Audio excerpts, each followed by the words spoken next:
Hi guys, Dr. Rob Barrington here with some more nutrition advice. I wanted to talk today about the sun from two particular points of view. Firstly, I wanted to talk about the sun and vitamin D, and secondly, I just wanted to talk about some of the general health aspects of getting out into the sun. So if we cover vitamin D first, I have talked a lot about vitamin D on some of my other videos. In the United Kingdom, we're coming up to the end of winter.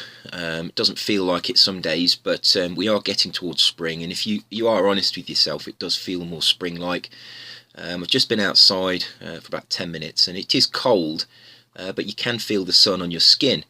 And I've always said that the indicator of when you can start to produce vitamin D in your skin again is probably the point when you can actually roll up your sleeves and you can actually feel the sun on your face and on your arms. So it's a good idea if you get the opportunity to go outside to see if you can get some sun exposure. Those people who don't take vitamin D supplements over the winter will almost certainly have had a fall in their plasma levels of 2,5-hydroxyvitamin D, which is the active biochemical metabolite of vitamin D that we have in our blood. Many studies have measured levels of 2,5-hydroxyvitamin D over the winter, and universally really they show that as your sun exposure decreases, your levels decrease. There simply isn't enough vitamin D in our diets to be able to maintain optimal plasma levels. And the reason this is important is because vitamin D has been shown to be very important for the immune system, and this is probably the reason that we get colds in the winter. Our vitamin D levels fall, our immune system doesn't work properly, and the bacteria and viruses are therefore able to run rampant through our biochemistry. Those people who take supplements are generally able to keep their levels of 2,5-hydroxyvitamin D higher, but even so I'm still skeptical that supplements are as good as the sun. And the reason for this is when you go into the sun, your body will produce as much vitamin D as it needs, many thousands of IU, and then it will simply cut off production. So you always have optimal levels. As long as you go in the sun every day, you generally have optimal levels of vitamin D.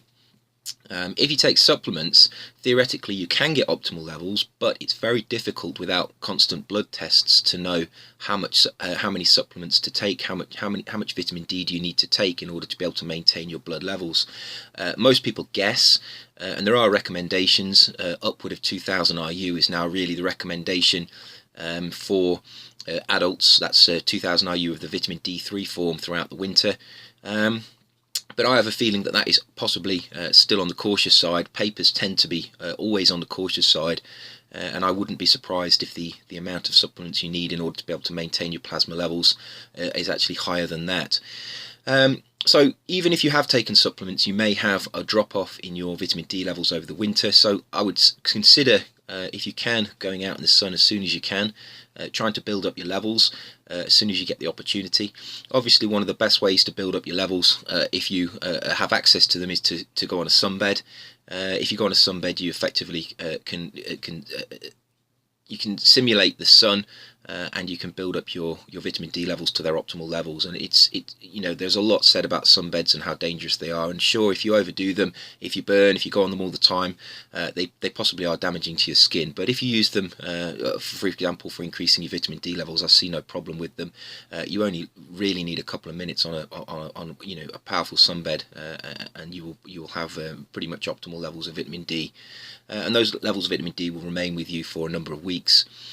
So it is an effective strategy, but if you don't want to do that, think about getting out into the sun as soon as you can, exposing some of your skin to the sun. I know it's cold, but it is getting warmer all the time, and as soon as it is warm and you can go outside, don't waste the opportunity.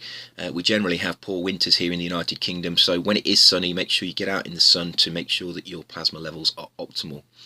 Now, the other thing I want to talk about with respect to the sun is the general health implications that there is associated with the sun. We're constantly told the sun is bad for us. We need to stay indoors. We need to put sun cream on. I think this is disingenuous information. I think the sun is possibly getting out into the sun and being active in the sun is possibly one of the best things you can do for your health. Now, the caveat for this is that you shouldn't burn. If you burn your skin, that is damaging. It can cause carcinogenic changes in your skin, and it can cause skin cancer.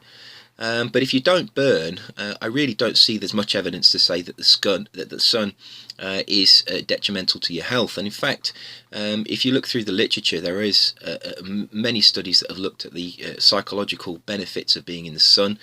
And the general health effects. Many people move when they retire to areas where there is more sun, and anecdotally they say that their joints are better, their health is better, they feel more alive, they feel more alert, they feel more awake. And I think most people, if they're honest with themselves, will say the same thing. When the sun comes out in the spring, you've had a winter of very probably wet and cold weather, you do feel better.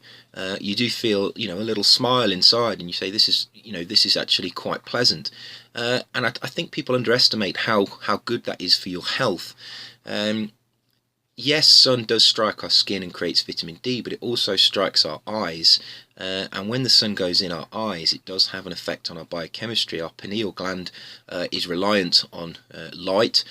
When light goes through our eyes, it does affect our circadian rhythms. And I think the sun is very important for resetting those circadian rhythms to make sure that our biochemistry is in tune. There was quite a good book by Dr. Michael Colgan that looked at hormonal levels in humans, and if you can get hold of that book, I'll put the name of it, and if I can find a link to it on Amazon, I'll put a link to it below in the comments box. And I think it was called Hormonal Health, and what he explained was that melatonin was the primary hormone in the brain, and all the other hormones were involved in cascades that were reliant on our melatonin levels being at optimal levels. Now obviously during the winter, when we don't have access to the sun, our melatonin levels perhaps become out of balance because we don't have that resetting of our clock through strong sunlight. And it's the striking of the sun onto our eyes and the resetting of our pineal gland, which is obviously the seat of the production of melatonin in our brain, that may have regulatory effects on all our other hormones. And this may explain why going out in the sun makes you feel much better. It certainly makes me sleep better when I've been out in the sun. I certainly get a better night's sleep, and I do feel like I can get up the next morning a little bit more awake. So maybe there is something to this. So there are two aspects to the sun there I think you should consider: vitamin D production and general health. I think you should get out into the sun as soon as you can. Of course, don't burn, don't stay out too long. If you have to stay out in the sun for a long period of time, then yes, you should cover up your skin, wear a hat, put some sunglasses on, but you need to go out into the sun and get some of your skin exposed to the sun in order to be able to have that vitamin D effect. And you also need to be able to have the light going into your eyes in order to be able to have this overall hormonal effect in your body. It's sometimes worth reading around these. There are many books that have been written on vitamin D production and the general health effects of the sun. I do recommend the book by any book actually by Dr. Michael Colgan. He's a very interesting author, and he's got a lot of interesting things to say. I don't think he's written anything for a number of years, but if you get a chance to read the Optimal Sports Nutrition book as well, he wrote that, and that was way ahead of its time. I have put a review of that on my blog. If you want to have a look at the review of that book, go to my blog www.robertbarrington.net, and there is a review of the Optimal Sports Nutrition book. But anything you can get by Dr. Michael Colgan. He's probably got some videos on YouTube as well. He did a fair number of audio tapes, and they're very interesting. There's some very interesting nutritional aspects to them. So I hope that was interesting. When you get a chance, you can see now coming through the curtains, the sun's out. I'm going to try and go out in the sun for a few minutes and do some jobs outside. If you get a chance to go out in the sun, just make sure you do, and build it up slowly over the course of the summer. And just remember, the spring and the autumn are very good times to go out in the sun for two reasons. The spring, because your vitamin D levels will be low and they will need replenishing, and in the autumn, as your vitamin D levels are quite high, if you can maintain those levels for as long as possible, the chances are your immune system will be better throughout the winter. So I hope that was interesting. If you have a comment, please leave them in the comments box below, and as always, I'll try to get back to you, and I will see you next week for another video. Take care.